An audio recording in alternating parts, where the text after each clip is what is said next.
Bueno, ahora sí, buenas noches para todos. Buenas noches para todos. Estamos hablando entonces de un tema muy especial, que es el de justamente renacer para reconciliarnos.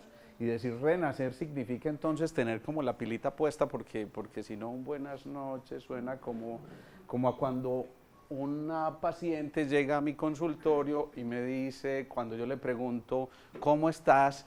Y me dice, ni me pregunte, le estoy hablando de ultratumba. Como que ya uno queda como, ¡ay! ¿Qué es esto, por Dios, no?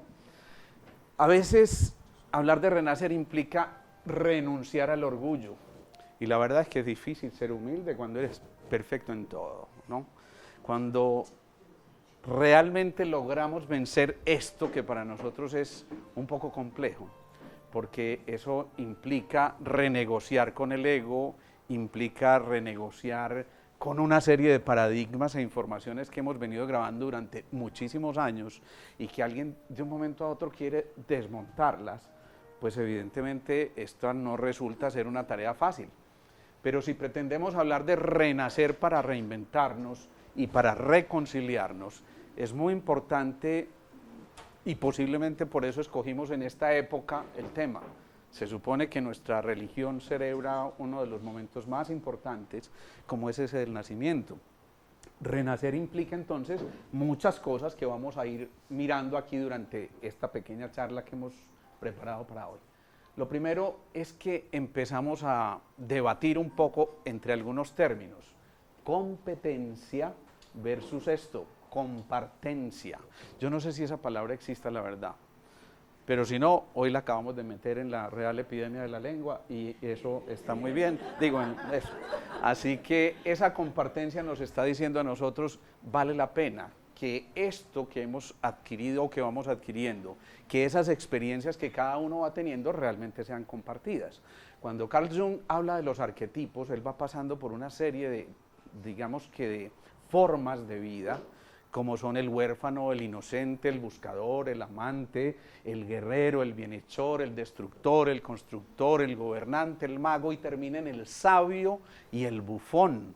El sabio es el que finalmente recopila su conocimiento, pero para ponerlo al servicio de, porque si no es como un pintor que no tiene quien admire su obra o un cantante que no tiene quien lo escuche, pues no tendría mucho sentido. Y por eso es bien interesante que nos pongamos en esta posibilidad de que realmente nos metamos en la compartencia. Esa compartencia significa generosamente entregar no solamente el conocimiento y la experiencia, sino también que compartamos generosamente nuestras angustias y preocupaciones. Nos da mucha dificultad eso, porque somos a veces muy buenos para dar, pero no nos creemos dignos para recibir. Y resulta que es una de las labores más complejas.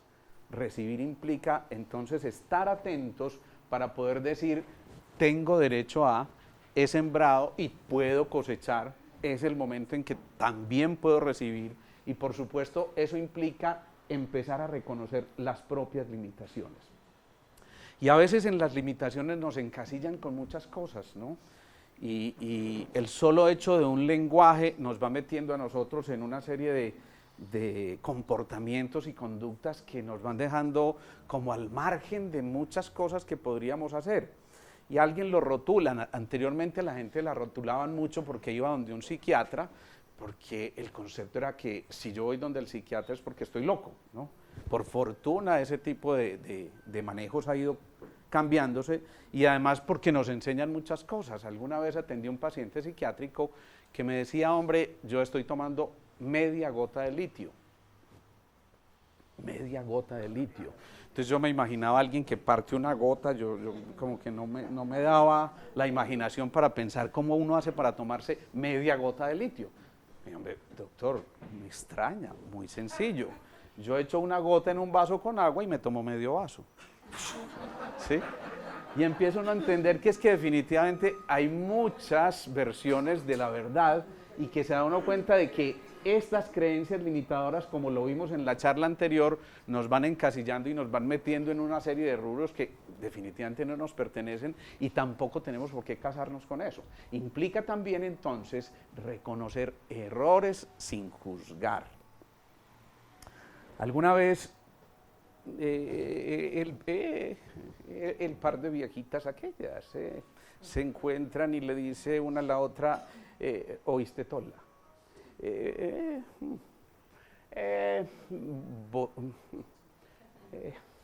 ¿Vos sabés qué es un orgasmo? Un orgasmo. Pues claro, bobita. Un orgasmo, uno blanquea los ojos y todo, Ave María. Yo me acuerdo que esa fue precisamente la primera equivocación de la Ananías. Acordate pues que es que en esa época a nosotros nos ponían el trapito ese con el huequito allá. Pero el sinvergüenza este, como todo estaba apagado, me lo puso al revés. Y entonces yo nunca le pude perdonar eso.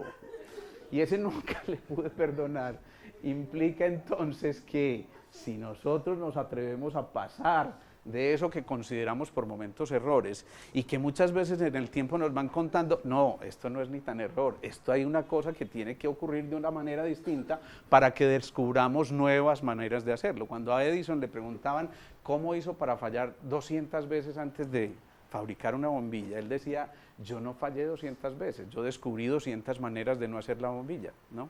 Entonces es cambiar un poquitico el chip para poder encontrar que realmente vale la pena renunciar a juzgar, ¿sí? Y por supuesto conservar una actitud que nos permita el agradecimiento y el cambio, que nos permita a su vez recibir informaciones nuevas y entender que tampoco debemos casarnos con lo que la universidad nos dio, porque realmente somos un universo. A Facundo Cabral le preguntaban alguna vez cómo iba su educación y dijo, mi educación iba bastante bien, hasta que entré a la escuela. ¿Sí? Y era la manera de decir, sí, a veces nos encasillan y nos meten en una serie de pensamientos muy cuadriculados, pero no nos permiten entender que detrás de eso hay muchas otras posibilidades que a lo mejor nos hagan cambiar el punto de vista. El punto de vista es la visión de un punto, y entonces nos quedamos sin ver los contextos. Cuando uno deja de ver los contextos, deja de tener hilos conductores que le permitan hacer conexiones de una cosa con otra. ¿Me autorizas? ¿Sí? Bueno, esta mujercita está aquí hoy con nosotros, Ruby. Ruby consultó hace poco porque empezó a tener algún problema a nivel de su cerebro. Tuvo una especie de convulsión de manera súbita, no tenía ningún antecedente de absolutamente nada, y obviamente el primer mensaje ante una convulsión es hagamos todos los estudios de todo lo que se pueda hacer, resonancias, todas esas cosas que ustedes saben que ocurren, pero muchas veces se nos olvida eso, el contexto, la historia, el hilo conductor. Y resulta que eso empezó, digámoslo, hace 2, 3 meses, no recuerdo exactamente. El caso es que la pregunta lógica, que ustedes ya saben porque ya lo hemos ensayado aquí en otros guiones, ¿cuál es que es? ¿Y qué pasó hace 3 meses? Qué bien, maravilloso, ya me siento feliz, el año lo ganamos, Eduardo, ya esta vez. El caso es que yo le pregunto, ¿y qué te ocurrió hace 3 meses? Yo empiezo a explorarla y encuentro por algunas técnicas, que no es del caso aquí mencionar, que tiene un campo interferente, bien puedas, a nivel de uno de los molares. Me llama mucho la atención eso, y cuando yo le pregunto, ella me dice, sí, casualmente me estuvieron tocando algunos molares, de hecho le pusieron una amalgama de la que ya hablamos ahorita, y eso muchas veces genera chispas iónicas que ya por fortuna algunos odontólogos conocen. Una chispa iónica por aquí no tiene problema porque te toco y te coge la luz, y entonces yo digo, es que tengo mucha energía, cuando en realidad es todo lo contrario, pero no importa, creamos que tenemos mucha energía. Pero una chispa iónica aquí es otra cosa, porque se va vía trigémino, que es uno de los nervios más importantes, hasta el cerebro, llega a la parte del tálamo y de allá se dispara una corriente a la corteza cerebral que puede generar una convulsión. Así que perfectamente a alguien lo encasillan dentro de un diagnóstico y podría seguir siendo paciente epiléptico para el resto de la vida. De hecho, lo normal es que un neurólogo, cuando eso ocurra, por lo menos le da un manejo temporal con anticonvulsivantes y este tipo de cosas, pero se nos olvida explorar que hay otras posibilidades y que, insisto, hay conexiones y puntos de vista distintos. Alguna vez preguntó un curita en la misa, levanten la mano quienes no tengan enemigos. Todo el mundo la dejó abajo, excepto una viejita como de 102 años, yo.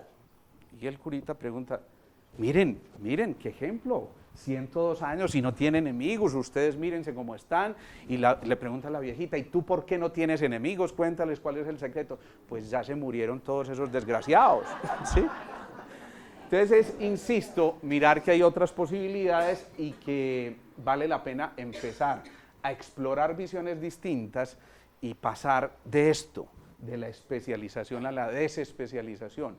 Cuando a mí me preguntan qué hago con la medicina sintergética, qué especialidad tengo, yo digo soy un desespecialista. ¿Por qué? Porque en nuestra medicina convencional decimos que el especialista sabe todos los días más y más de menos y menos, ¿sí?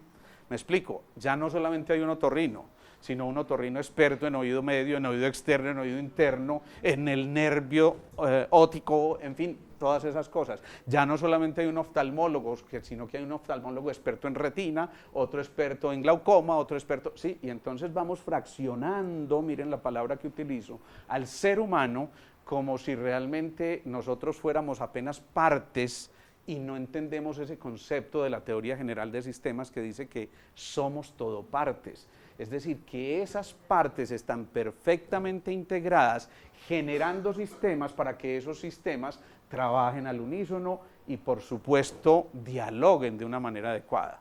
Si eso no ocurre, entonces empezamos a entrar en esto de las especializaciones. Pero qué rico sería que cada uno en la labor que hace todos los días pudiera ser un desespecialista.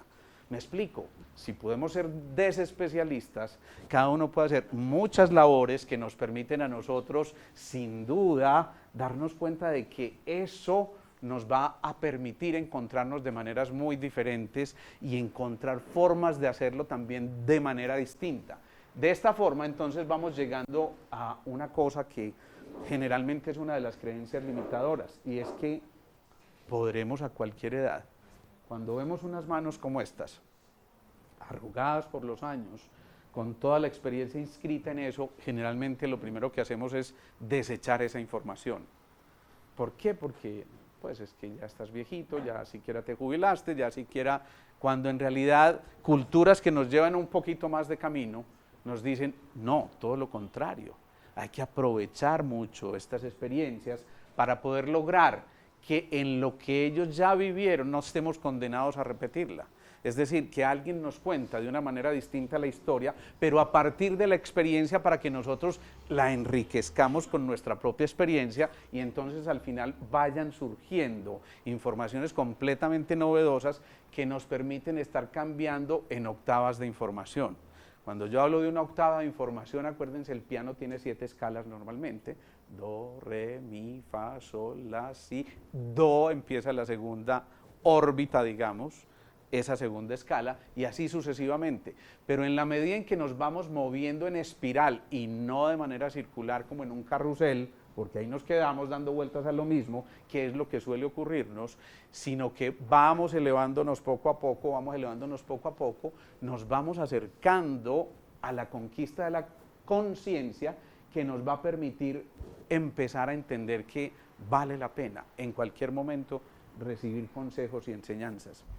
Yo tenía un paciente muy especial, Chucho, y Chucho era un paciente de 106 años en su momento, 106 años, ¿no? Y ustedes no se imaginan, Chucho era un tipo completamente cuerdo, Chucho no disvariaba, Chucho estaba donde era. Entonces, y tampoco tenía enemigos. ¿Sí? Maravilloso. Una vez me lo encuentro en el Parque de Belén y le digo, bueno, Chucho, cuéntame cuál es el secreto, cómo uno puede llegar a los 106 años de esa manera tan aliviada. Y me dice, vea doctor, muy sencillo. Yo hasta aquí me comía cada semanita mi caldito de hueso. Y ahora estos muchachos, los hijos, no me dejan comer caldito de hueso dizque por el colesterol. Y yo tengo todos los días una pesadilla con un hueso que me persigue. ¿Sí? Alguna vez llegó a la consulta y me dice, doctor, yo realmente estoy muy aliviado, porque no atiende mi niño. Mi niño era el hijo que lo acompañaba de 72, ¿no? Pero mi niño, ¿sí? Y yo veía cómo este hombre a los 106 años, con su niño de 72, cuando él se sentaba en la camilla, le decía, mijo, ponga atención, porque estas son enseñanzas para la vida. Y el hombre se le paraba al frente y yo decía, esto es una escena casi que surrealista. ¿Quién se pudiera imaginar algo como esto? Pero ustedes no se imaginen la humildad con que ese hijo de 72 recibía las enseñanzas de su papá. Así que este es otro de los pecados grandes que tenemos, que no nos atrevemos a seguir siendo eternos aprendices, y esa es tal vez una de las labores más complejas. Pero también guardar el otro extremo, la capacidad de asombrarnos, la capacidad de desarrollar con cada historia eso mismo, una cosa que nos apasione, que nos divierta, que nos haga entender que tiene que haber todos los días un motivo para levantarnos de nuevo, como era el caso de las 1001 noches. El secreto estaba en que al rey lo dejaran con una historia empezada para que esa noche no la decapitaran, porque él quería saber cómo seguía la historia, ¿sí? Y esto es lo bonito, entender que todos los días hay una historia, a pesar de la cantidad de cosas tan complejas que por momentos se nos presentan en nuestra vida, y ese a pesar de implica entonces renunciar a que ese bebé interior se muera desde un inicio, a que este bebé, este niño interior siga aprendiendo todos los días. Si renunciáramos a eso, si a los 106 siguiéramos esperando conocimientos y experiencias distintas, sin duda el comportamiento físico sería distinto. Ese señor de 106 del que les hablaba se murió de manera absurda, se resbaló en una cáscara de banano en ese mismo parque e hizo una fractura de cadera, que ya pues a esa edad es casi que una condena a la muerte, pues, ¿no? Lo cierto es que ese señor a sus 106 años se tomaba media tableta de un beta bloqueador para la presión. Eso era todo lo que él tomaba. Pero cuando uno veía las experiencias de vida, este hombre era absolutamente feliz. Y además era feliz contando sus historias. Su hobby principal no era irse a jugar parqués con los amigos, como hacían casi todos los jubilados. Ustedes van a todos los parques y está repleto de jubilados jugando cartas o parqués. Este no, este iba a contar experiencias, pero a aprender experiencias nuevas y a sonreír todo el tiempo para darse cuenta de que eso era posible, y por lo tanto hay nuevas formas de adquirir conocimientos. El cerebro está eliminando a partir de los 12 años, cerca de 100.000 neuronas diarias. Alcanzaron a captar ese concepto, ¿no? No es que les esté diciendo viejos, ni mucho menos, porque como ya pasaron los 12 años hace algún ratico, pero la buena noticia es que en medio de todo, para gastarnos las neuronas que tenemos, 100.000 millones de neuronas, nos tardaríamos algo así como 600 años. Hay esperanza, ¿sí? Pero además de eso, fuera de eso, como si fuera poco, hay unas células granulares en el cerebro que están permitiendo que de nuevo se reproduzcan células neuronales, cosa que hasta hace unos años era absolutamente imposible e impensable. Ramón y Cajal se ganó ese premio justamente porque descubrió que en verdad no era tan cierto aquello de que célula neuronal que se moría era célula irreemplazable. Resulta que no solo es reemplazable, sino renovable, y eso ya tiene muchas circunstancias. Es decir, si yo tengo un aprendizaje erróneo, puedo perfectamente cambiarlo en cualquier momento de mi vida, si y solo si tomo la decisión de cambiarlo. Si yo me caso con un pensamiento o con una emoción, pues me vuelvo esclavo de eso. Si yo me caso con la tristeza porque tengo un problema muy grande o porque tuve una pérdida muy grande, entonces involuciono y me voy hacia la melancolía, ese estado que es casi que permanente, de ya casi una tristeza extrema. Pero si yo decido evolucionar, me voy hacia la serenidad y la calma. Si yo manejo las obsesiones de manera adecuada, no me voy hacia la compulsión, sino hacia la consagración, es decir, aquello que me permite hacer del oficio que estoy haciendo algo sagrado. Si yo me voy de los miedos hacia el pánico, involuciono, pero si enfrento mis temores y finalmente me envalentono y descubro el guerrero que hay en mi interior, ese guerrero finalmente nos lleva hacia la prudencia. Si yo me voy de la ira hacia la cólera, que es el extremo de esa ira, pues entonces me pierdo el contacto conmigo mismo y dejo de encontrarme con la posibilidad de la autoafirmación. Pero incluso emociones como la alegría nos pueden llevar a que nos vayamos hacia la manía, lo cual sería complejo, y en vez de eso, si evolucionamos de manera adecuada, podemos conquistar la bienaventuranza, es decir, lograr que la vida sea una verdadera dicha, sea un motivo, cada día, cada segundo, si nos dejaron aquí, estamos aquí, a pesar de todas las circunstancias, es porque tenemos que renacer. Y vale la pena renacer. Y justamente tal vez en honor a aquellos que ya no están con nosotros. Tal vez el mejor homenaje que se le puede hacer a alguien que ya se retiró, que tuvo que abstraerse de este cuerpo físico por la circunstancia que haya sido, es recordarlo con una sonrisa, es recordarlo con los momentos gratos, es recordarlo con el compartir, con el encontrarnos de nuevo y no quedarnos siempre entonces haciéndole una falta de reconocimiento a su vida, como diciéndole, solo tu vida fue importante en el momento de tu muerte, porque tendemos a recorrer o a recordar solamente eso y se nos olvida que hubo momentos absolutamente maravillosos. Así que siempre hay formas de aprender y por esto implica entonces que tenemos que morir para nacer. Fíjense cómo este corazón, que entre otras cosas, no sé si sabían, pero tiene 7 capas musculares, y eso no puede ser al azar, como hay 7 notas musicales, como hay 7 colores del arco iris, y ahí podríamos quedarnos en muchos 7, pero esas 7 capas musculares se están contrayendo siempre haciendo un movimiento en espiral, hacen una espiral ascendente. El corazón hace como esto, ¿sí?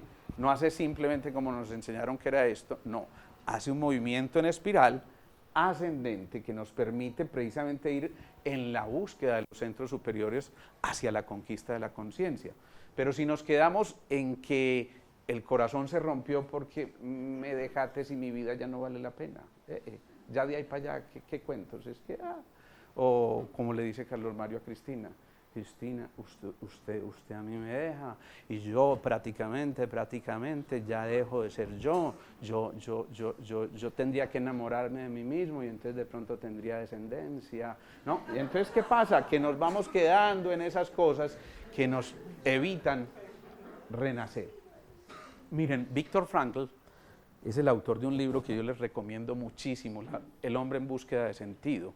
Pues es el autor de muchos libros, pero este fue tal vez el más especial. Este hombre estuvo en los campos de concentración nazi en aquella época tan compleja, era un psiquiatra exitoso por demás hasta que le tocó eso de vivir los campos de concentración desde allá adentro, ver morir a toda la gente que le tocó ver morir, pero empezó a crearse una necesidad diariamente de entender cuál era el sentido de que él estuviera ahí en ese momento, y entonces empieza a describir con un relato muy doloroso, muy complejo por momentos, pero sin duda con un aprendizaje, y se da cuenta que al final ha compilado tanta información que puede escribir ese libro, que luego fue uno de los bestsellers más importantes, y este libro nos va mostrando entonces que realmente cuando vamos perdiendo el sentido de la vida, estamos asistiendo a una muerte lenta. Es el momento entonces de que avancemos un poco y entender que morir significa renunciar a lo que nos sobra. Las células tienen un programa interior o interno, y ese programa interno dice que debe realizar una cosa que en medicina conocemos como la apoptosis celular. Aquí hay una colega, Margarita, que es una mujer oncóloga que trabajó con niños muy especialmente, y recuerdo especialmente el caso de un pacientico en común que tuvimos, sabes a quién me refiero, por supuesto. Casualmente se llamaba Alejandro. Alejandro me lo llevaron a la consulta por primera vez cuando estaba ya en las últimas, había desarrollado un cáncer cerebral muy agresivo que ocupaba prácticamente un hemisferio de su cerebro. Los papás eran conscientes de eso y fueron y me dijeron, por favor, intenta hacer lo que puedas para que por lo menos tenga un buen morir. Y fue claro que en eso nos centramos, porque en realidad las esperanzas eran pocas, pero aprovechamos una cosa muy especial que sí tiene un niño y que vamos dejando atrás los adultos, y es la capacidad de imaginar y visualizar, ¿sí? Entonces, por estas cosas que ocurren en nuestro país, en esa época a Alejo le dijimos, vamos a imaginar que tú tienes unos soldaditos acá y allá están metidos unos guerrilleros, pero estos soldaditos van a atacar a esos guerrilleros. En la mente de un niño eso se convierte en un juego. Obviamente él no entiende el drama social que eso implica, pero para él es un juego. Los buenos están peleando contra los malos, digámoslo así de esa manera, y él empieza a visualizar eso y le pedimos a los papás que diariamente hagan una sesión donde vayan viendo cómo va la batalla, ¿sí? Él se empieza a entusiasmar. Recuerdo perfectamente que los ojitos de Alejo la primera vez eran unos ojos apagados, tristes, melancólicos, ya a punto de despedirse. Yo lo cito nuevamente a los 20 días con la esperanza de que lograra aguantar hasta los 20 días. Sin embargo, a los 20 días llega un niño, cuando va subiendo por las escalas, le digo yo, Alejo, ¿cómo vas? Y me dice, nunca me voy a olvidar ese gesto. Me hace así. Yo dije, wow, ¿qué pasó con ese niño que estaba con sus ojos apagaditos y ya? Y entra a la consulta y le digo, ¿cómo va la batalla, campeón? Y me dice, vamos ganando la batalla. A mí me impresionó porque a este niño en verdad le brillaban los ojos, era una cosa bellísima, Margara, ¿no? Y en ese momento, pues decidimos hacer un nuevo control de su resonancia y la sorpresa es que ese tumor se había disminuido en cerca del 80%. Para esa época, alguien más se entusiasmó y dijo, ya, entonces ahora sí podemos meterlo en todas estas cosas, a la terapia convencional, a muchas otras cosas más, y evidentemente ante la respuesta empezaron a hacerle muchas más cosas. Infortunadamente Alejo murió por ahí a los 2 meses tal vez, y nos dejó un gran cuestionamiento. ¿Qué hubiera pasado si simplemente hubiéramos dejado que él evolucionara solito? Si con la batalla imaginaria él estaba creando un como sí en el cerebro, que era capaz de cambiar la fisiología y la realidad anatómica y funcional de ese ser, ¿qué hubiera pasado si tal vez hubiéramos permitido que esto evolucionara de otra manera distinta? Infortunadamente a veces la medicina descarta estos casos porque son pacientes excepcionales, son pacientes muy raros, entonces como son muy raros no vale la pena tenerlos en cuenta, cuando en realidad nos están mostrando el verdadero camino que deberíamos seguir para no seguirnos equivocando tanto tiempo y con humildad reconocer que es que no nos las sabemos todas y que tenemos mucho por aprender y tenemos que volver a renacer. Así que un cáncer no es otra cosa que un fallo de esa célula en su mecanismo de apoptosis celular o de muerte celular programada. Es una muerte que la célula programa porque ya reconoce que no puede cumplir sus funciones de manera adecuada y prefiere sacrificarse en pos de un bien común. ¿Me hago entender? No. Bueno, las células tienen un mecanismo que les dice, ya es tiempo, y si no estás cumpliendo bien tu función, lo mejor es que te retires para que otras vengan a cumplir tu función y entonces esto no lleve a una equivocación mayor. Pero cuando eso no ocurre, entonces vienen cosas como el cáncer. Ella no interpreta eso, se empieza al contrario a multiplicar y a pasar un programa erróneo a esas células vecinas que luego empiezan a deteriorarse, al mismo tiempo que se deterioran abren una especie de sendero de vía para que esas otras células ya inadecuadas migren a otros sitios, lo que llamamos metástasis, y entonces el proceso se complica. ¿Entendido? ¿Sí? Bien, perfecto. Entonces, ¿qué ocurre? Que morimos de muchas maneras, y una de esas maneras es dejar de aprender.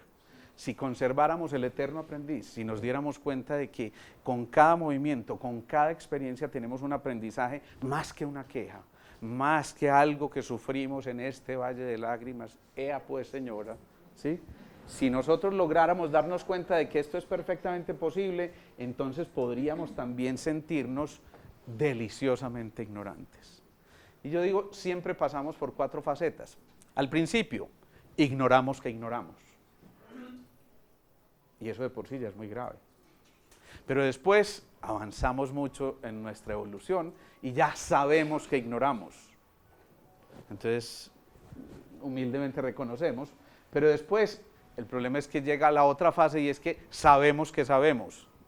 Y entonces sí se nos sale el argentino, que todos sabemos adentro, ¿no?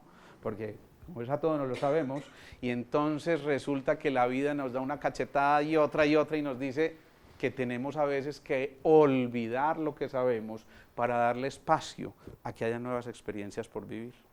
Y es el momento de hacerlo, es el momento de contactarnos. ¿Y cuándo ocurre ese momento?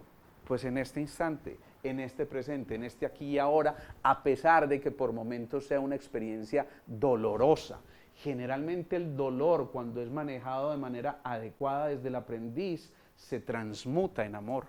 Y eso es muy importante, porque esa fuerza, ese fuego interior que nos permite transmutar y convertir en amor este tipo de vivencias, logra hacer que, por ejemplo, ocurra esto, situación real. Un paciente que tiene una decepción amorosa por cualquier circunstancia, y este paciente empieza a entrar en una depresión, cosa que nunca había sabido que era eso. Y de pronto se ve llorando sin motivo, no pudiendo aguantar sus lágrimas, estallando en llanto en los ambientes normales en que estaba todos los días en su cotidianidad. Todo el mundo le pregunta qué está pasando, y dice, no, es que me están molestando, me están sudando los ojos, es una manera de decirlo, ¿no? Entonces se da cuenta de que no está venciendo esa emoción y que no se siente capaz de afrontarla, pero aún así la depresión empieza a jugar una cosa muy peligrosa, y es que te va arrinconando, te va metiendo al último nichito porque te quieres aislar. Y hemos dicho muchas veces en estas charlas que una de las características esenciales del ser humano es su interdependencia, es decir, la interconectividad. Si perdemos conexión, perdemos vida. Cuando uno se va aislando, cuando un órgano se aísla de otros, entonces empieza a funcionar como si fuera un cerebro relé que no tiene la dirección de valga la redundancia, de un director de orquesta que le está diciendo por dónde es el camino. Y entonces el hígado se empieza a equivocar y empieza a producir cosas inadecuadas, el riñón lo mismo, entonces pasa lo que pasa, se alteran todas las funciones orgánicas y nos lleva a cosas tan complejas. Este hombre un día se ve sorprendido, sentado en su poltrona, llorando, angustiado, supremamente angustiado, no puede parar de llorar. Y de pronto él sabe que está solo y escucha una voz que le dice, nos vamos. Entonces él voltea muy asustado porque él dijo, yo estoy solo. Entonces dijo, wow, además de deprimido, loco. ¿Sí? Y empieza a meterse, pero ¿cómo es posible? Yo me estoy enloqueciendo, logra medio calmarse un ratico y después en relato de él dice, nos vamos o te quedas como debe ser. Y él dice, doctor, a partir de ese momento yo no pude soltar una sola lágrima más, porque sentí una paz interior tan grande que yo jamás había experimentado y supe claramente que había un ser superior. Él lo llama Dios, cada uno llámelo como lo quiera llamar, pero él lo llama Dios y dice, entendí perfectamente que eso era cierto y que había una presencia. Resulta que a partir de ese dolor tan intenso él empieza a desarrollar una serie de percepciones que nunca en su vida había tenido, se encuentra con su expareja, le dice, mira, pon mucho cuidado, ya tenía otro novio esta mujer, dile a tu novio que venda ese carro porque va a ocurrir una tragedia. Ella lo mira como, hey, ya veo que te dio duro mi ausencia, ¿no? Sin embargo, a ella le queda taladrando esa, logra convencer a su novio de que vende el carro y en efecto 3 días después quien compra ese carro se mata en un accidente. No fue que le traspasara la bola a otro, pero por lo menos él sintió la necesidad de hacerlo, ¿no? Y luego resulta que con alguien más, un pariente de esa misma persona a quien le estaba ayudando a hacer una serie de terapias, resulta que le empieza a escribir cualquier cosa y este otro muchacho le dice, yo quiero aprender una técnica de meditación, de cualquier cosa, le empieza a escribir en ese tiempo por internet y por esa época este otro personaje un día se levanta, le dice a su esposa, creo que tal tío se va a morir hoy, y cuando el otro lo llama, el hermano de aquella mujer le dice, no sé por qué, pero siento que a tu hermano tal lo van a matar, pon cuidado con eso. ¿Cómo? Pero es que yo estoy bravo con él, que debo reconciliarme con él, y no sé, no me preguntes, pero algo me dice que tiene que ser rápido porque va a ser pronto. Él se va ese día para algún seminario donde tenía que asistir y en efecto a las 11 de la mañana lo llama a su esposa diciéndole, se acaba de morir tu tío. Él se angustia muchísimo, pero a las 11 de la noche de esa misma noche le avisa ese otro muchacho, acaban de matar a mi hermano que le había dicho él, un ser de oscuridad que tenía que volver a nacer. Es decir, empiezan a desarrollarse una serie de percepciones ampliadas, yo lo llamo estados ampliados de conciencia, para no entrar en el esoterismo barato, porque yo creo que no tiene sentido, es simplemente tocar otra esfera de información a veces a partir de una cosa tan compleja como este dolor que se tiene que transmutar en amor. Y así empiezan a ocurrir una serie de cosas, y así con muchos pacientes vemos que cuando se chocan con cosas tan complejas como el dolor profundo, pasan este tipo de experiencias que nos dicen hay algo más por aprender. Los maestros son graves y las lecciones leves, eso es lo que debería ocurrir.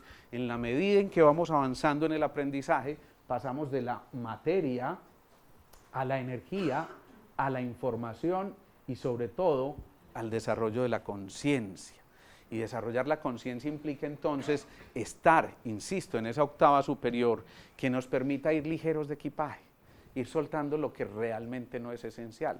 Desarrollar la conciencia implica entonces tener la inquietud por estos temas. De alguna manera, todos estamos aquí esta noche porque algo interior nos está diciendo, hey, necesitamos algo más, yo quiero entender un poquitico más de la vida, hay otras informaciones que debo revelar, y entonces encendemos el fuego del corazón para darnos cuenta de que ese proceso del aprendizaje implica que ese fuego transmutador se conecte no solamente ya con un corazón que está proyectando un campo electromagnético portado en el vacío de una manera tal que también nos está diciendo que es el momento de que ese campo electromagnético se contacte con ese cerebro y sea 5000 veces más potente que el cerebro. De esa manera entonces las mejores ideas deben ir acompañadas de un sentimiento especial, y por eso decimos nosotros es tal vez el momento de cambiar del código del pensar al código del sentir.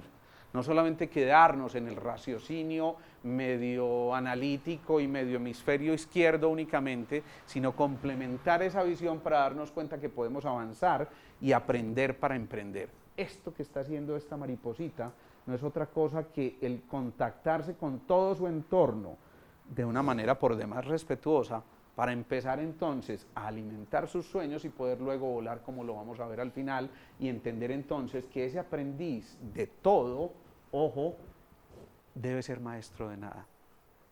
El verdadero maestro no busca seguidores, el verdadero maestro simplemente comparte su información, pero no quiere súbditos, porque se da cuenta que él mismo también es un aprendiz y que nunca termina ese proceso de aprendizaje. De hecho, cuando termina, lo llaman a calificar servicios. ¿Ya? Venga, retírese que ya es el momento, ya no hay nada más que aprender, entonces pues ya no tiene mucho sentido. Y eso implica también entonces elevar los ojos del paciente o de los seres queridos al alma. Nosotros decimos esto muchas veces porque lo que estamos haciendo es permitir que los seres se den cuenta que hay otra cosa más arriba por mirar y no simplemente la imagen que nos devuelve el espejo de nuestra propia sombra. Si entendiéramos eso, podríamos perfectamente darnos cuenta que cuando alguien eleva los ojos al alma, la manera de mirar cambia por completo. Y no solamente me refiero a la mirada física de los órganos de los sentidos, sino a la manera de concebir la vida como tal. Y entonces implica, descubrimos que todo tiene un sentido, como lo decíamos ahorita, y que en este momento, cuando encontramos ese sentido, vuelve a inscribirse en nosotros una nueva misión. Y una nueva misión es una remisión. Y la remisión, en términos médicos, es regresar para poder volver a avanzar, pero ya a partir de la experiencia, no repetir las equivocaciones.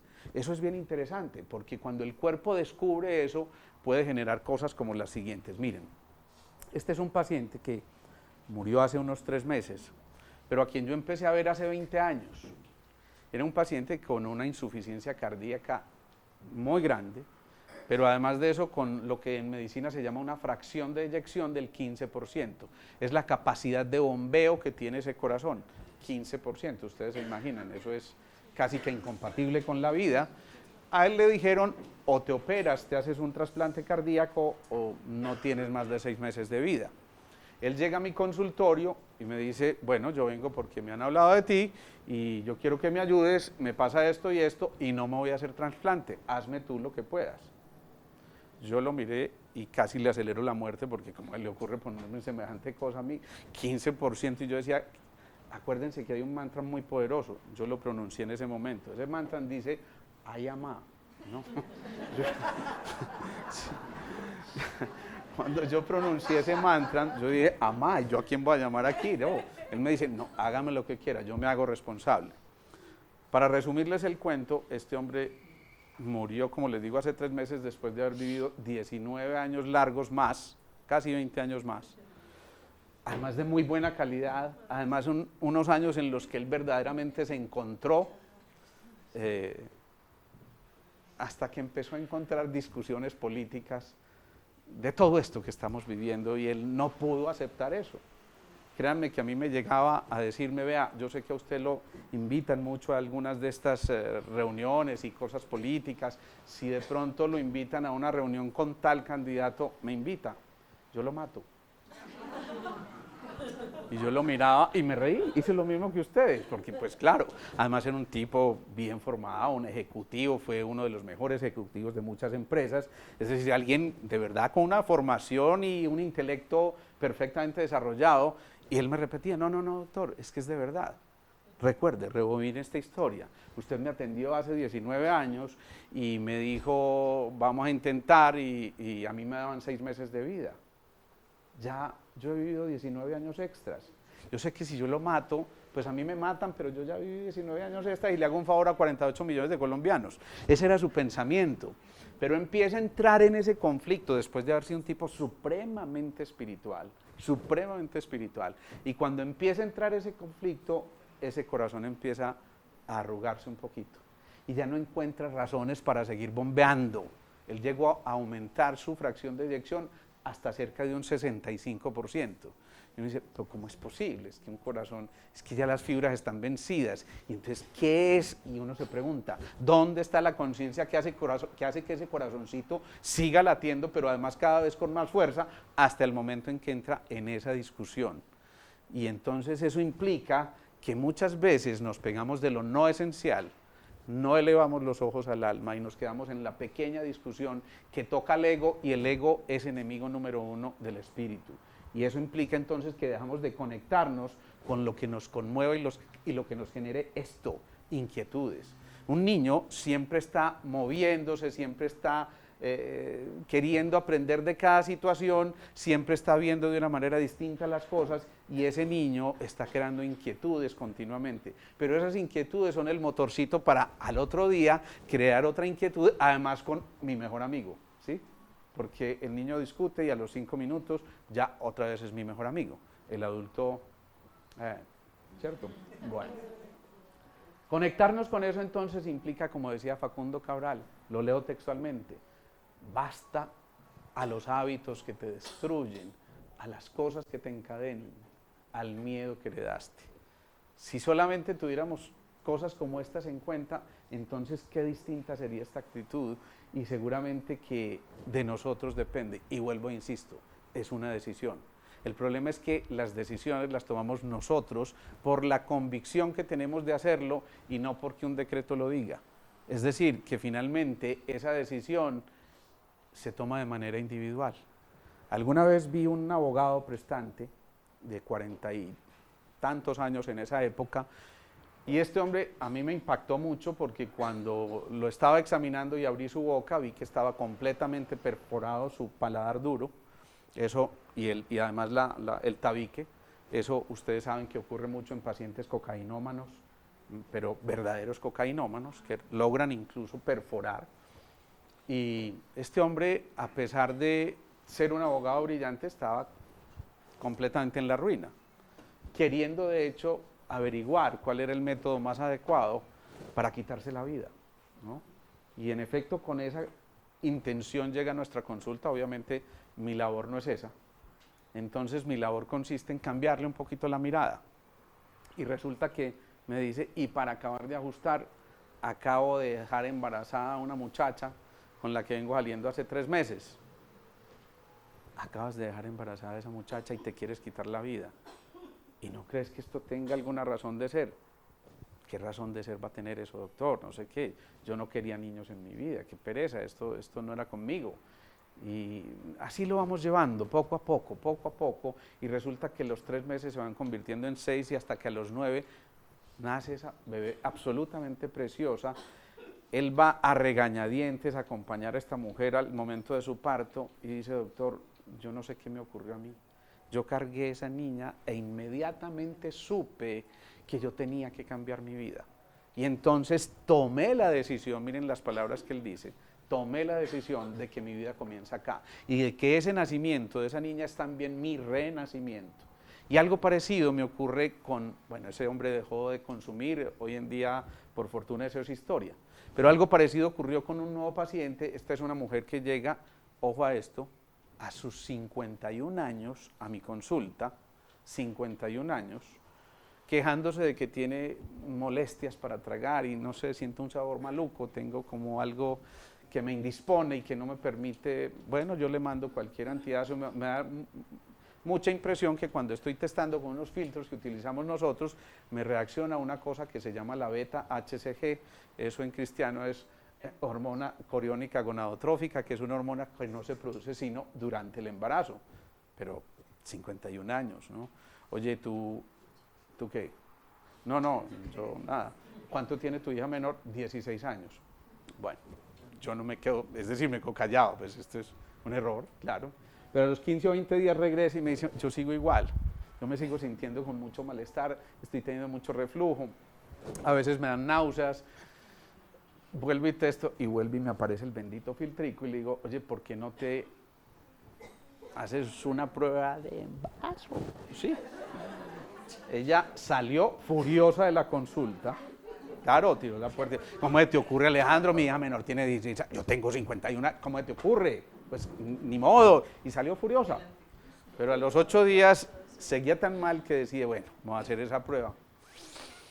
Alejandro, ¿adivinen qué me dijo? Qué maravilla, bien, estoy en embarazo, claro, y estaba en embarazo. Y uno dice 50, por supuesto se prenden todas las alarmas, embarazo de altísimo riesgo, esto quién sabe qué va a pasar aquí, todo lo que ustedes quieran. Su esposo era un alcohólico empedernido, de esos de beber todos los días, de maltratar, de todas esas cosas, y resulta que cuando nace esa bebé, que entre otras cosas fue una bebé de esas de Johnson & Johnson, espectacular, espectacular, pero ese mismo día este hombre deja de beber. Miren que hay cosas que uno dice, bueno, es que hay algo que está ya inscrito que va mucho más allá de lo que nosotros estamos pensando, y por eso entonces entender que cada segundo es eterno, que esto que nos inventamos aquí para marcar de alguna manera esos tiempos que teníamos que vencer, que nos ayuda a entender que debemos cuidar ese presente porque en él vamos a tener que vivir el resto de la vida. Y que si entendemos esto perfectamente vamos a comprender también que cuando encontramos la pausa nos encontramos con los momentos de paz. Entonces ese reloj interior por momentos se detiene y nos dice, vale la pena hacer un alto en el camino, vale la pena entonces encontrarnos con nosotros mismos para volver a renacer, para poder reconciliarnos con nosotros mismos, pero con el universo entero. ¿Qué pasa con esto? Muchas veces uno se sorprende. Yo creo que en serio, pues yo no sé si mis colegas disfruten tanto lo que hacen, pero yo disfruto mucho con las historias, pero es porque yo soy muy chismoso. A mí me llega una vez una señora a la consulta, ojo a lo que les voy a decir, de 73 años, 73 años. ¿Qué, Alejandro? ¿Cómo estás, querido? Ay, cuéntame qué te trae por acá. Es que este hombro me ha estado doliendo horrible, ay María, es que uno a estas edades ya, pues imagínese, pero ¿y te duele el hombro? ¿El otro hombro? Y me dice, no, y ese no tiene la misma edad. Me acordaba del chiste aquel, del cuento aquel del paciente que les conté la otra vez. Ella me dice, sí, entonces yo sé que detrás de ese hombro hay otra cosa que ella me quiere contar, pero ella siempre está mirando hacia abajo. Cuando uno mira hacia abajo está, ¿qué? Avergonzado, apenado. Y bueno, a ver, cuéntame realmente qué es lo que te está pasando, porque es que evidentemente tu problema no es el hombro. Ay, Alejandro, es que como te dijera, ve, es que, cierto que es que el amor puede llegar a cualquier momento. Sí, yo pienso que sí, claro. Y yo había oído que el amor no tenía edad. Y yo, ay Dios. Otra vez dije el mantra, ay amá. Pero cuando me dice, es que imagínate que conoció un muchacho. Este muchacho tiene 28 años. Yo hice más o menos lo mismo, la expresión fue la misma, es una expresión que uno dice de aprobación absoluta. Sí, pues 28 años, pucha, 73, 28, ay, yo no sé cómo decir, créanme que no tenía plata la señora, no era por lo que ustedes están pensando, porque ustedes están pensando, claro, está por plata con la díganme que no, miren cómo son los condicionamientos, ustedes están pensando en la maldita plata, y resulta que en verdad yo veo esto y había una cosa de cariño mutuo, si a mí me lo preguntan desde el punto de vista médico, yo digo, bueno, esto es tremendamente patológico, pero yo qué hago, yo veo a la viejita feliz, yo no sé por qué le está doliendo el hombro, ya me pongo a imaginarme muchas cosas, pero ella está feliz, y entonces yo con qué derecho le voy a dañar su felicidad, nada, pues está feliz, y el otro está feliz, pues ahí ya resuélvanlo y después vayan donde el psiquiatra, no es mi caso. Sí. Pero lo cierto es que siempre se puede empezar de nuevo, siempre se puede empezar de nuevo, a pesar de las múltiples dificultades. Hay cosas donde uno dice, ya toqué fondo, ya no puedo ir más profundo. Y precisamente llegar al mundo de los infiernos, llegar al caos total, es hacer el movimiento de transformación, probar de verdad aquello que empieza por M, para poder ascender nuevamente, transmutar, y de pronto, si logramos hacerlo desde la conciencia, conectarnos con la transfiguración, que de hecho nuestra religión nos lo habla, algo que va mucho más allá de nosotros y que nos permite entender que de verdad siempre es un momento para empezar de nuevo. Y siempre es un momento para contactarnos con los talentos y los dones, pero siempre y cuando haya una respuesta y un patrón de confianza. La confianza no es otra cosa que la fianza en el corazón. Volver al corazón, volver a ese instante de conectarnos de verdad de corazón a corazón, nos permite empezar ese aprendizaje como una oportunidad y no como una obligación. El problema es este, que cuando lo entendemos como una obligación, ya esto se nos vuelve una carga. Nunca un consejo de mamá funciona cuando le dice, mi hijo tiene que estudiar porque es que si no usted va a ser un vago, ¿cierto? Yo sé que a ninguno de ustedes le dijeron ese tipo de cosas, sé que alguna vez lo vieron en alguna película, pero el aprendizaje empieza eso, entendiendo que es una oportunidad. No sé si sería la película de su vida, pero bueno. Y eso implica también que para aprender hay que, me devuelvo, aprender con H, conceptos básicos. Es decir, quedarse con unas cosas que no son negociables, quedarse con una cosa que se llaman valores, quedarse con una cosa que no se ponen siquiera en la mesa de negociación. No recuerdo si conté esta historia aquí, si la conté me disculpan, pero alguna vez me consulta una niña como de unos 28 años que trabajaba para una compañía de seguros, de eso estaba viviendo, de hecho se compraba ella su papita, ¿sí? Pero le dicen, mira, vienen los jefes de Bogotá, tenemos que presentar este informe, pero tenemos que maquillarlo porque ellos no pueden saber que estamos en estas condiciones, ¿no? Ella empieza a entrar en un conflicto muy grande consigo misma y dice, yo no, es que no puedo con eso, ¿cómo les vamos a decir mentiras? Y es que nos están pagando para que llevemos esta empresa bien, y entonces empieza el conflicto, la lucha con sus propios valores, y el resultado es que ellos llegan, en efecto ella se tiene que quedar callada porque de nuevo pensó en su papita, y dijo, ya, me quedo callada, pero después de que se fueron, ella no pudo con eso. Y siguió taladrándole esa información. ¿Qué hizo? ¿Se acuerdan lo que les dije? Se quedó callada. ¿Uno de dónde se calla? Del plexo solar, del quinto centro, sí, del plexo laríngeo, pero también de donde está la tiroides. Esta mujer, 2 meses después, desarrolla un CA papilar de tiroides, un cáncer de tiroides, ¿sí? Ese cáncer de tiroides no es otra cosa que la lucha de lo no expresado en conflicto con los valores. Todo lo que tenga conflicto con los valores, que uno empieza a negociar sin realmente poder hacer ese tipo de negociaciones, es el mejor y el más grande terreno propicio para desarrollar un problema degenerativo. Tengan eso en cuenta. Nunca permitan que atropellen su libertad y sobre todo eso que llamamos conceptos básicos. Por lo tanto, renacer es volver a estudiar, es volver a meditar y sobre todo servir. Dicen por ahí que el que vive para servir, sirve para vivir.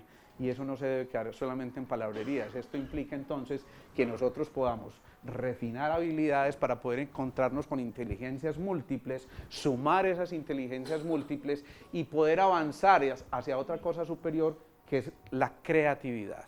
Y la creatividad, ya lo decíamos, depende mucho de la capacidad de creer. Cuando uno cree, crea. Pero si no nos lo creemos ni nosotros mismos, es muy poco probable que esto a lo que queremos darle riendas sueltas encuentre otra arandelita y otra arandelita para que finalmente esos hilos conductores vayan a algo muy especial. ¿Recuerdan la vez pasada que tuvimos un poeta muy especial? Simón, ¿lo tienes por ahí? Dale, tráelo. El caso es que es muy especial porque empiezan a entender que ese ser puede ser creativo en un momento determinado si se lo cree. Y se acuerdan, les decía la vez pasada, ¿dónde está el poeta? Allí.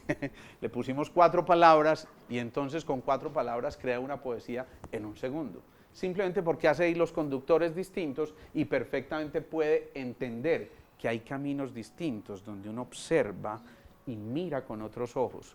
Con unos ojos que, si ustedes ven acá, son mucho más profundos que una mirada normal. Esto está mirando un poco más allá. No sé si a alguno le ha tocado estar en el momento presente con el moribundo, pero es muy corriente la escena de que ese paciente moribundo empieza al final a ver algo más allá y uno dice, ¿qué está mirando? ¿Qué está viendo? Y de hecho empieza a veces un diálogo. Sí, ya voy. Sí, espérenme, ya, ¿con quién estás hablando? Pues con ellos, y ellos son algunos familiares que ya se han retirado. Y de pronto empieza uno a entender que ya la conexión está a otro nivel. Y después empieza una cosa muy bonita, en medio de todo es muy bonita, que nosotros definimos como el tremor. El tremor es un temblorcito muy fino, que es como el que empieza a aflojar esa red etérica que cubre nuestro cuerpo físico. Es como si ya a través de ese temblor estuviéramos desprendiéndonos de esa capa que nos cubre para poder estar más ligeros y poder emprender el viaje de una manera distinta. Algún día a lo mejor hablaremos de ese tema de la muerte dentro de esto que toquemos acá, pero es cambiar la visión, ya la muerte no como una catástrofe, sino como un nacimiento o un renacimiento y como otra esfera a la que debemos contactar tarde o temprano, que de alguna manera nos está invitando también a que disfrutemos tremendamente este presente que, insisto, nos va a acompañar hasta el último día de nuestras vidas, para que ahí, en ese descubrir, tengamos la claridad total de saber que podemos mirar con otros ojos. Mirar con otros ojos implica también empezar a hacernos buenas preguntas, pero también estar dispuestos a recibir buenas respuestas, cosa que es compleja. A veces nos acobardamos cuando esa parte llega, porque cuando la respuesta llega y es la adecuada, no siempre es la que más nos gusta, pero eso no implica que no debamos asumir esa respuesta. Y cuando eso pasa, entonces hay algo interior que nos está diciendo, bueno, ¿y el camino por dónde sigue? ¿Y entonces qué tenemos que hacer aquí? ¿Y cómo podemos vencer esto que estamos haciendo? ¿Y cómo podemos volver a encontrarnos, ya no solamente con el aprendiz, sino con el maestro que habita en nosotros? ¿Cómo entonces aprovechar la experiencia que cada uno ya ha venido adquiriendo día tras día para que ese otro que se aproxima tenga la maravillosa oportunidad de sorprenderse con aquello que ya viviste y entonces hacer que la historia continúe y vuelvan y se nos abran los ojos en señal de sorpresa, pero además que nos atrevamos a hacer esto? Sí, y cuando hacemos esto estamos ampliando ese tórax que nos permite respirar mucho mejor, pero que también nos permite dejar el pasado atrás, el diafragma deja ese pasado atrás para ascender a los centros superiores en la búsqueda precisamente de lo que nosotros llamamos el polo neurosensorial. Ese polo neurosensorial no simplemente fabrica ideas o pensamientos, ese polo neurosensorial nos permite conectarnos con lo que debería ser nuestra verdadera esencia, siempre y cuando cada pensamiento esté alimentado por un verdadero patrón de servicio, de coherencia, de pensar, sentir y actuar en la misma dirección. Es decir, que elevemos la frecuencia a la que estamos vibrando cada vez más para que lo que es realmente denso vaya quedando abajo. Esto implica entonces, en ese camino de ascenso, asumir también la actitud del maestro. Y ese maestro entonces entiende que es bueno renunciar al perfeccionismo, que se vale cometer errores. ¿Ahí? ¿Está bien? Que se vale cometer errores, es que les tenemos una sorpresita y entonces vamos a tratar de que esto lo hagamos enseguida. Se vale cometer errores e implica también que podemos y tenemos derecho a divertirnos, que podemos cambiar por completo la visión y compartir desde lo que al principio llamamos la compartencia, entendiendo que nos podemos entregar sin límites, sin ningún tipo de restricciones, que es el momento de emprender ese vuelo para que cada uno pueda entonces empezar a salir de la sombra, y la sombra generalmente es lo que vemos en el otro de manera crítica. Frecuentemente lo que estamos encontrando como algo que distorsiona en el otro es nuestra propia imperfección. Pero cuando salimos de esa sombra y empezamos a abrir un poco la visión, nos damos cuenta de que es posible mirar al otro de otra manera. Y entonces, cuando empezamos a mirar al otro de otra manera, empezamos a vernos curiosamente a nosotros también de otra manera, enriquecida por esas experiencias, enriquecida por esos momentos que nos dicen, vale la pena vivir, vale la pena existir, vale la pena dar ese paso, vale la pena volvernos a contactar con la semilla que algún día nos dieron para que esa semilla finalmente germine, crezca, florezca y dé sus frutos, y que por supuesto nos atrevamos a quitar ese vendaje que hemos tenido durante tanto tiempo. Yo quiero pedirle aquí a 3 parejas que pasen aquí, por favor, de manera voluntaria. Eso. Pero por favor, de a uno, despacio, no atropellen. 3 parejas de manera voluntaria.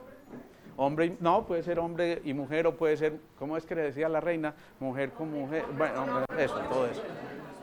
2 y 3 parejas. Bien.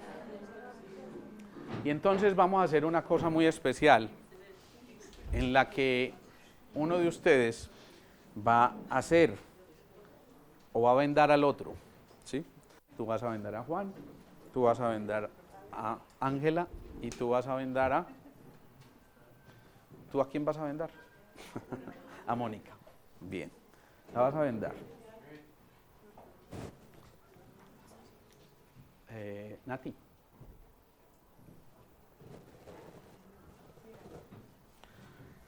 A ustedes les dieron una velita ahorita. ¿La tienen ahí en sus manos o no? Bueno, si quieren, quédense ahí mientras tanto. Bueno, listo. Quédense ahí un momento. Eso, llevémosle la velita al que vendaron. Le van a dar la velita al que vendaron. Bien. Eso es. Tú vas a encender una velita aparte para que ellos puedan encender luego. La instrucción es muy precisa y muy sencilla. Consiste en que Nati va a encender una velita que va a poner en este extremo, y en este extremo entonces, allá, ustedes, los que vendaron a su víctima, van a hacerse en este momento responsables de él y lo van a conducir hasta allá para que se apagara con la brisa, ¿o qué? O si tenemos otra. ¿Está bien? Bueno, entonces la responsabilidad de ustedes consiste en una cosa muy básica, y es que van a llevar a su pareja, vamos a hacerlo uno por uno, córrete para acá con ella por favor, y esa responsabilidad, ojo, consiste en darle las instrucciones precisas al que está, fíjense, está vendado, no está viendo absolutamente nada, es su responsabilidad llevarlo hasta allá para que ella encienda su vela. Por supuesto, no le dejen meter la mano sola a la vela, ustedes le van a llevar su manito, la van a poner allá en la otra velita hasta que la encienda. Y vas a empezar tú con Ángela, vas a ir hacia allá, a que ella encienda su vela, le vas a indicar cómo está el camino, porque acuérdate que hay precipicios, hay movimientos, es complejo. Y observen ustedes esto, ¿sí? Cómo va caminando uno, cómo va caminando el otro, qué está pasando, qué está ocurriendo cuando alguien es capaz de llevar al otro, lo guía, le lleva su mano hasta que pueda encender su velita. Tú le puedes llevar la manito hasta allá, se la puedes casi que encender por ella. Eso es, perfecto.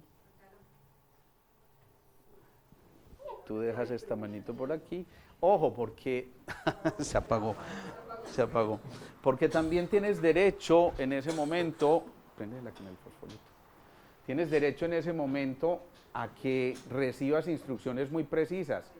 En este momento hay un riesgo grande de que no vuelvan porque se van a quemar, ¿no?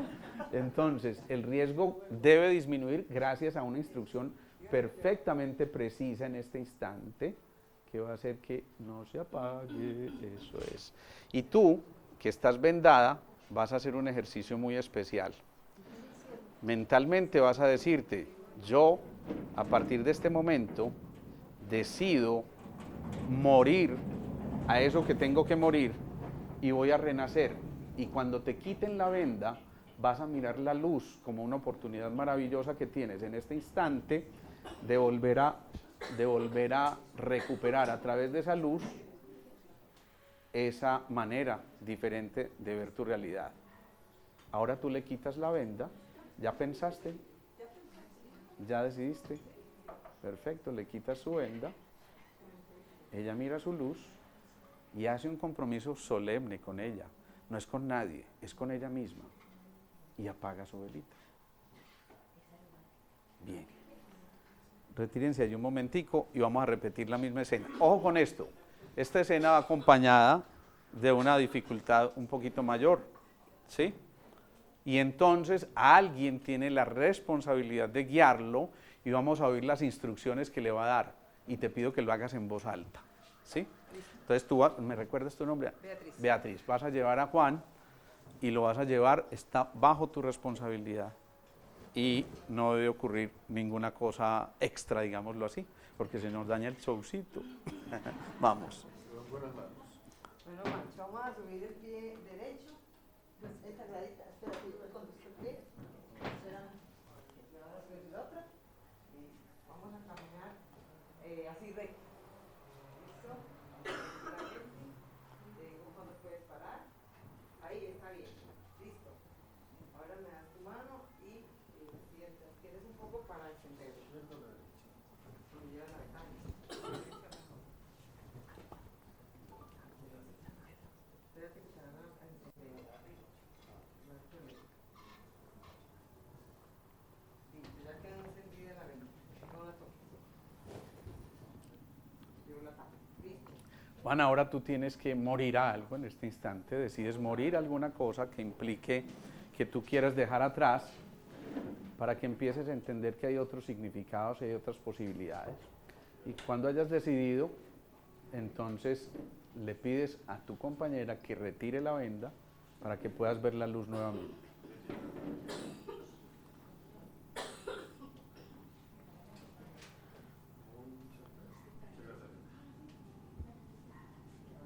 Muy bien, perfecto. Y te haces allí a un ladito también. Y ahora viene la tercera pareja. Jaime lleva a Mónica y también le va a dar sus instrucciones. Observemos esas instrucciones.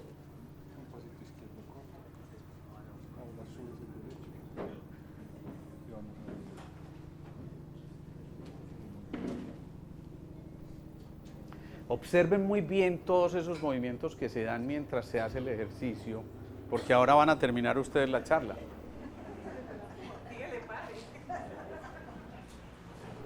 Simón.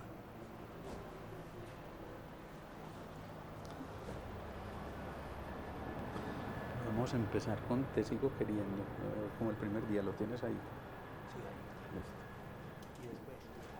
Sí. ¿Mm? Y después a mis amigos.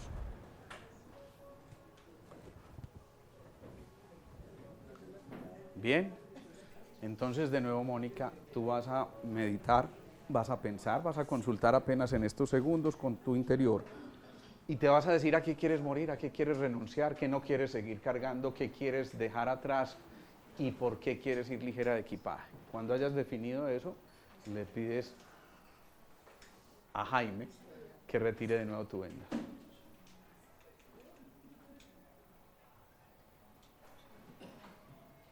A veces la venda queda tan apretada que los ojos empiezan a brotar un poquito, pero ella sopla su velita en señal de que asume ese compromiso. Dejémoslo hasta ahí y entonces yo quiero primero escuchar algunas opiniones. ¿Qué vieron aquí en este momento? Primero, alguna cosa importante que hayan visto del instructor. O sea, de quien estaba llevando al que estaba vendado. Preocupación. ¿Qué más? Responsabilidad. ¿Qué otra cosa? Claridad en las instrucciones. Amor. Perfecto. Ganas de ayudar. Guía. Y ahora la pregunta es, ¿qué vieron ustedes en quien estaba vendado? Inseguridad, temor, confianza en el otro. Bien, entrega. Ahora preguntémosles a ellos, a los protagonistas. ¿Qué sentiste tú como protagonista cuando ibas vendada en ese momento y prácticamente a merced de Jaime? Jaime te estaba llevando, pero es como cuando uno va con un piloto, ¿sí? Y entonces, lléveme para donde me tenga que llevar, pero tranquila que yo confío en usted, ¿cierto? Más o menos. ¿Cuál fue tu sensación? Un poquito de inseguridad, pero Pero, sabía que no me iba a pasar nada con él. ¿y por qué sabías eso? Porque es mi esposo y sé cómo. Bueno. Esa puede ser una razón para una u otra cosa, ¿no? Porque a veces puede parecer un accidente, ¿no? Pero bien, miren qué tan bonito eso. Ella me está diciendo, amo tanto a este hombre, me debes una, que confío en él plenamente y simplemente me entrego. Sí, tenía cierta inseguridad porque no estoy viendo, pero él me lleva. Y ahora tú, ¿qué sentías cuando la llevabas?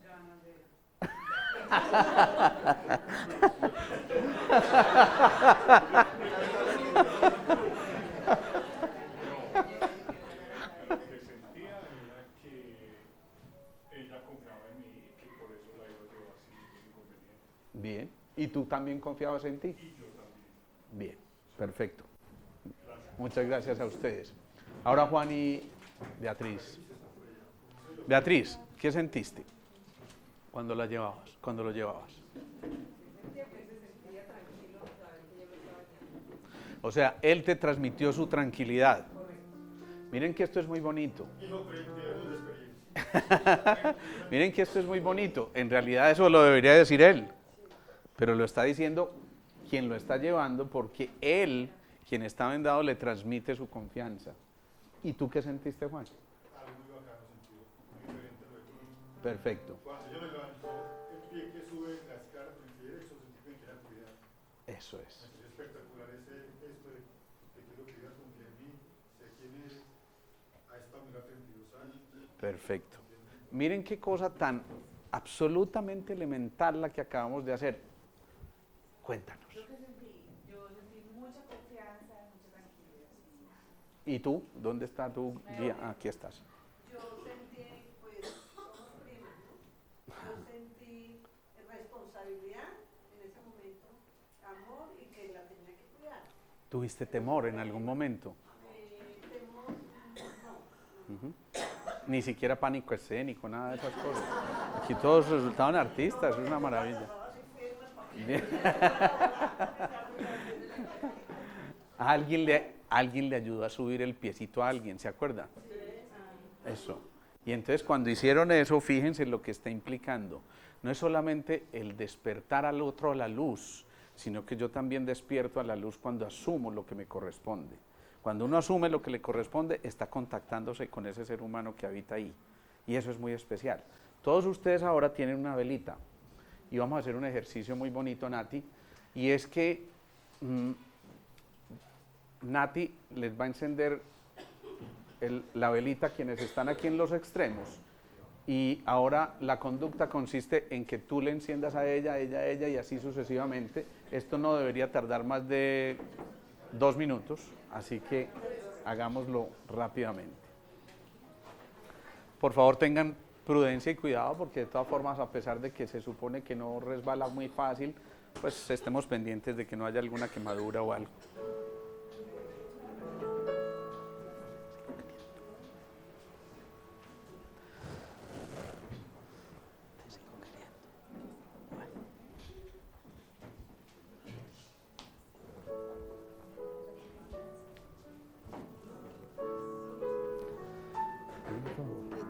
buscas en tu celular esa canción como el primer día. Me la pasas.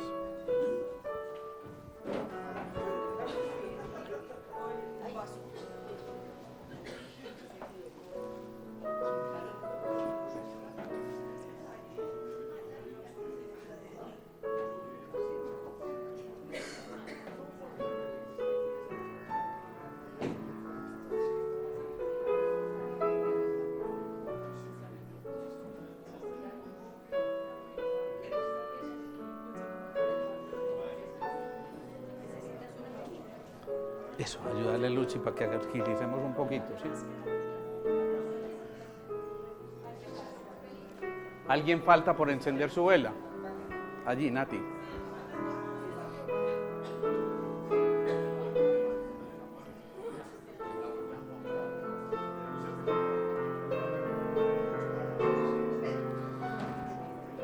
Mientras vamos haciendo este proceso de encender las velas, vamos pensando en que es un momento de volver a encontrarnos con lo significativo, a cambiar la visión de las cosas, a darle un sentido mucho más profundo a cada cosa. Ustedes ya cada uno tienen una velita encendida. Esa velita encendida les debe permitir, Nati, porfa, ¿me enciendes esta? Les debe permitir trascender sus culpas. Les debe permitir también, por supuesto, retirar cualquier tipo de ofensa que esté inscrito en ustedes hacia alguien o algo, para que a partir de este momento, mientras ustedes van encendiendo su vela, realmente asuman un compromiso importante con ustedes mismos para que esto vaya más allá de este simple ejercicio y tenga un significado mucho más profundo. Es el momento de asumir nuestras responsabilidades, de contactarnos con cada uno de nosotros si es que verdaderamente pretendemos renacer, si es que queremos reconciliarnos con la vida misma, si es que nos podemos volver a ver en los espejos que representa cada movimiento que estamos teniendo, y si es que a través del vernos en esos espejos logramos conquistar nuestros sueños, no renunciar a ellos y encender esta llama que ahora está con nosotros. Y esa llama que está ahora con nosotros nos invita a guiar al otro, así como están viéndolo allí en la imagen, para que ese otro pueda encontrar su propia luz. Observen cómo una sola luz fue capaz de encender muchísimas luces. Y entonces cada uno va a repetirse mentalmente lo que tenga que repetirse, aquello a lo que quiere renunciar y aquello a lo que quieren hacer en este instante. Y al hacer este movimiento, entonces lo interiorizan, se comprometen, lo introyectan y van a apagar el fuego con mucha dulzura.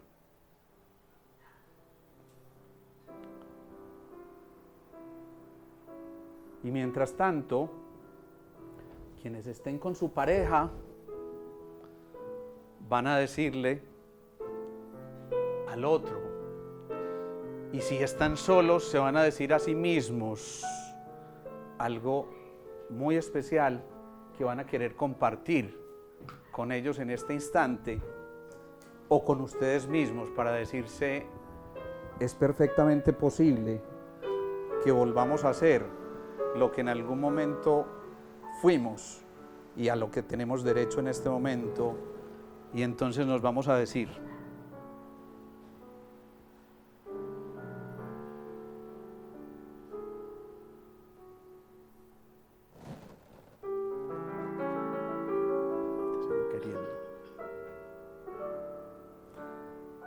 te sigo queriendo como el primer día, con esta alegría con que voy viviendo, más que en el relevo de las cosas idas, en la expectativa de los logros nuevos, como el primer día de un sentir primero, como el alfarero de mi fantasía, con la algarabía de un tamborilero y el que mira austero de una letanía, como el primer día te sigo queriendo,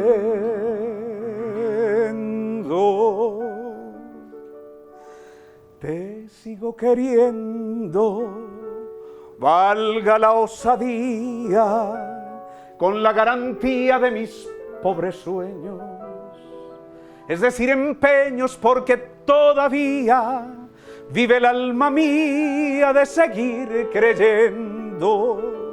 Como el primer día, como el primer beso y el primer exceso de melancolía, como la folía del primer intento, como el argumento de una letanía, como el primer día, te sigo queriendo,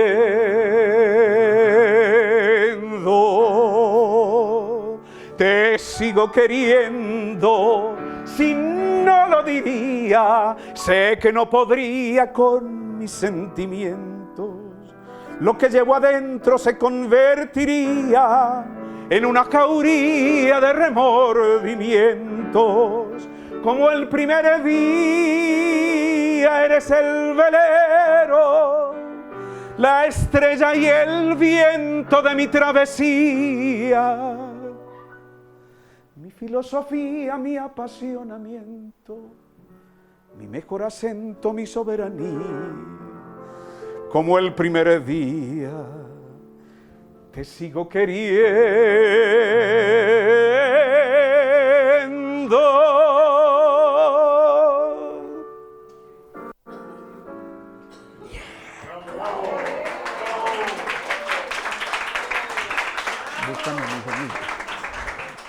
Bien. Esta canción es de Alberto Cortés y quiero hacer un paréntesis muy especial. Este hombrecito que ven aquí a mi izquierda, Simón Pulido, maestro de piano hoy en día, el gran Simón. Simón fue un niñito que yo vi por primera vez a los 3 años de edad. Pues cuando él tenía 3 años de edad, ¿no? Somos casi coetarios, pero cuando la mamá lo llevó a consulta, yo estuve mirando mucho sus orejas y le dije a la mamá, este chico va a ser músico. Ella me miró como, ¿sí? Músico. Este músico fue metiéndose en el alma de cada uno de nosotros los que asistimos a ese grupo de meditación los lunes, porque fue creciendo, era un niño que a veces se sentaba ya en la meditación, así como, y de pronto empezó a abrir los ojos, y empezó a abrir los ojos y a fascinarse con estas cosas, y a entender que podía sentir su música de otra manera, al punto de que después de haber egresado de su colegio y estar ya en la universidad y todas estas cosas, él asume lo que estaba recibiendo en esas meditaciones y le dice al rector de su colegio, ayudémosles a meditar a los niños. Y entonces él empieza a crear su propio grupo de meditación con los niños allá en su colegio, el Jorge Robledo, si no estoy mal, ¿no? Y Simón siguió creciendo, ya lo ven que siguió creciendo. Y ya acaba de terminar su carrera, ahora está haciendo su maestría. Y además con una carisma tan especial que una de las más importantes pianistas de nuestro país, Blanca Uribe, casi que lo adoptó como uno de sus preferidos y siempre está acolitando lo que Simón hace. Y Simón entonces acolita lo que yo le digo. Ahorita lo cogí a quemarropa, créanme, esto no es mentira. Eran las 2:30 de la tarde cuando le dije, Simón, ¿se te ocurre que podamos hacer algo allá con toda esta gente? Alejo, hermano, pero es que mira la hora que es, ¿no? Y déjate, yo llamo a Lina, la novia, que también canta y toca el piano. Y bueno, lo cierto es que aquí llegó, ¿sí? Así que Simón, muchas gracias de verdad por estar con nosotros. ¿Sí?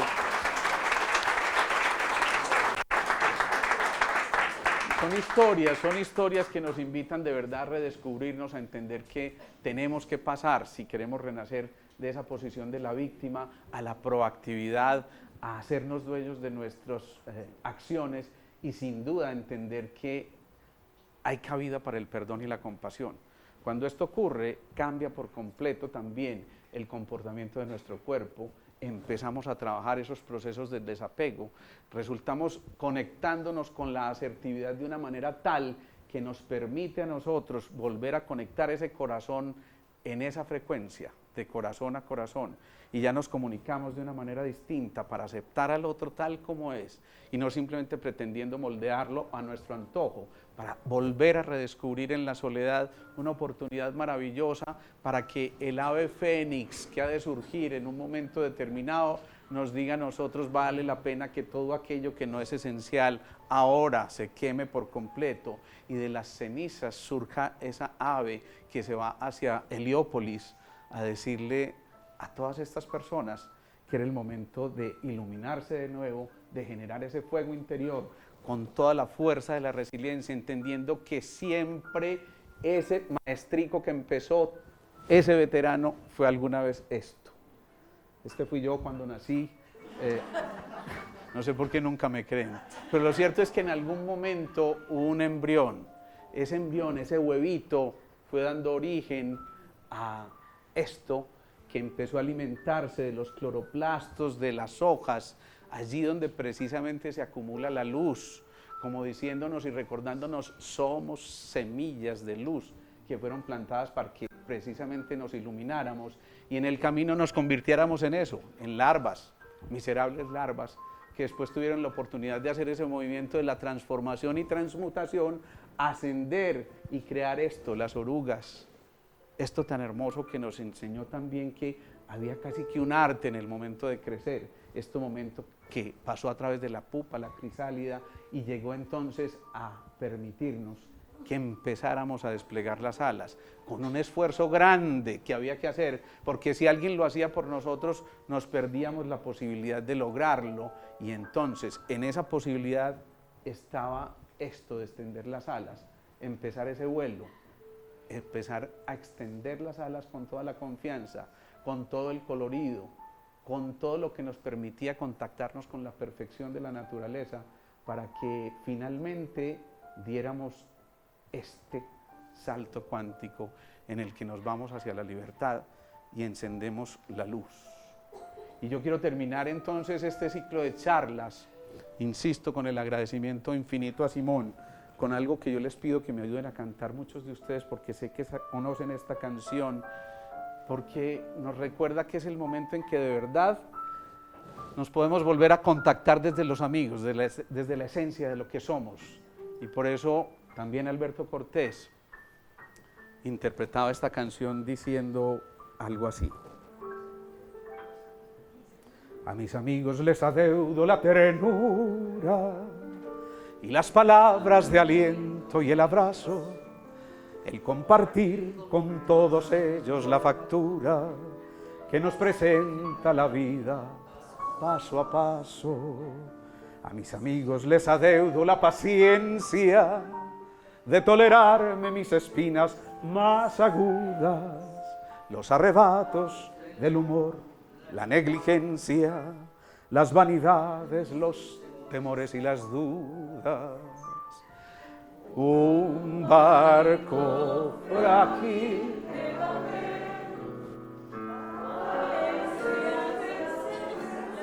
la amistad, pero jamás puede con él la más violenta tempestad, porque ese barco de papel tiene aferrado a su timón por capitán y timonel un corazón. A mis amigos les adeudo algún enfado que perturbara sin querer nuestra armonía. Sabemos todos que no puede ser pecado el discutir alguna vez por tonterías.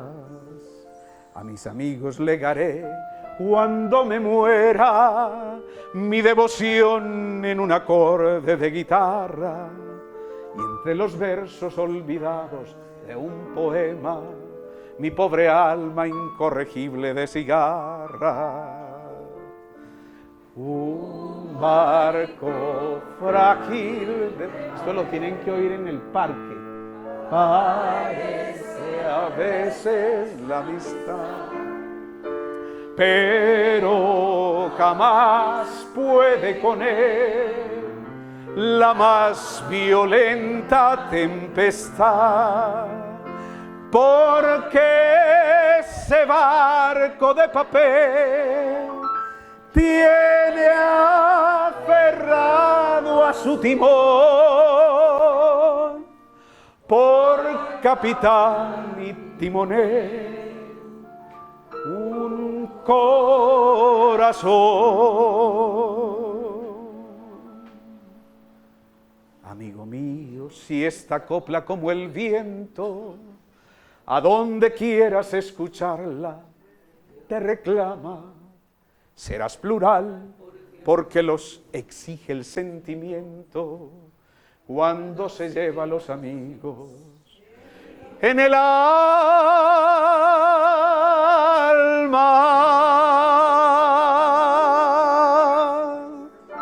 Bravo, bravo, bravo, bravo, bravo, bravo.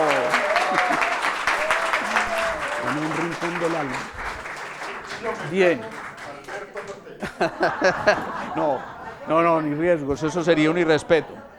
Bueno, miren, yo espero de verdad y aspiro a que en estas charlas que hemos tenido la oportunidad de compartir con ustedes, gracias otra vez a la generosidad de Eduardo, de Luchi, de Nati, que nos han brindado este espacio, que yo no sé, pero tiene su magia, tiene algo muy especial. Yo me siento supremamente cómodo hablando acá. No sé por qué, si será que es que estoy respirando lo que ustedes me están enviando. Muchas gracias, muy querido, de la casa. Me salió bien, no pueden negarlo, ¿sí o no?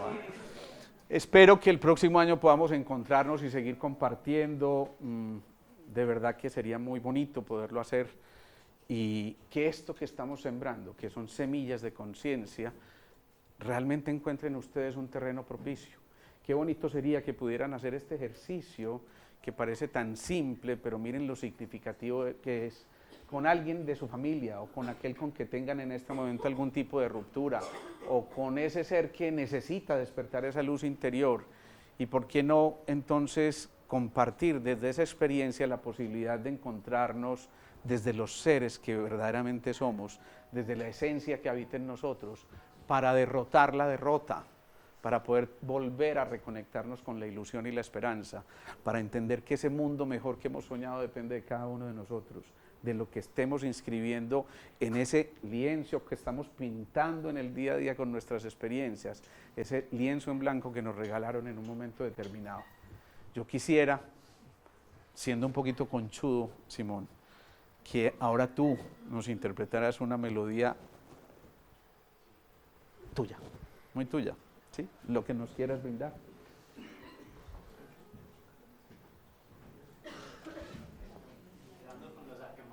Eso son a quemarropas, sí. Miren, esto es completamente espontáneo. Ya llegamos a un grado de conchudez que nos atrevemos a hacer este tipo de cosas, pero el problema es culpa de ustedes porque nos han dado la confianza de hacerlo, así que, ¿cierto que sí nos dieron la confianza? Bueno, muy bien.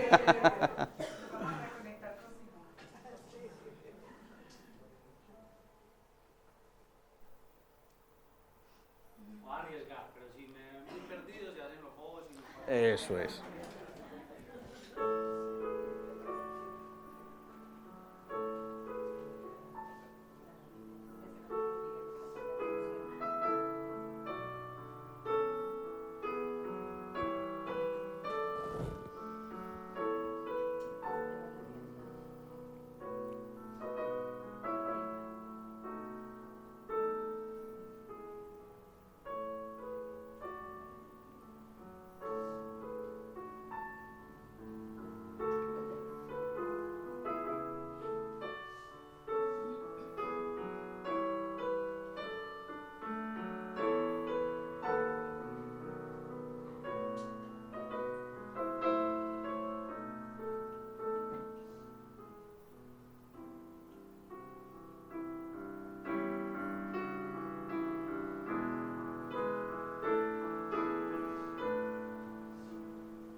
¡Bravo!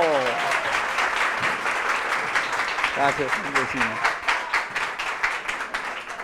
Bien, que sea el momento entonces de terminar estas labores conectándonos con la luz y que sea esa la invitación. A todos muchísimas gracias y esperamos encontrar. Bravo, Simón. Qué detallazo, hermano. No te pague. En un rincón del alma me falta tu presencia, que el tiempo me robó. Tu cara, tus cabellos, que tantas noches nuestras mi mano acarició. En un rincón del alma me duelen los te quiero que tu pasión me dio. Seremos muy felices, no te dejaré nunca, siempre serás mi amor. En un rincón del alma también guardo el fracaso que el tiempo me brindó. Lo condeno en silencio a buscar un consuelo para mi corazón. Me parece mentira después de haber querido como he querido yo. Me parece mentira encontrarme tan solo como me encuentro hoy. ¿De qué sirve la vida si a un poco de alegría le sigue un gran dolor? Me parece mentira que tampoco esta noche escucharé tu voz en un rincón del alma donde tengo la pena que me dejó tu adiós. En un rincón del alma aún se aburre el poema que nuestro amor creó. Con las cosas más bellas guardaré tu recuerdo que el tiempo no logró sacarlo de mi alma. Lo guardaré hasta el día en que me vaya yo.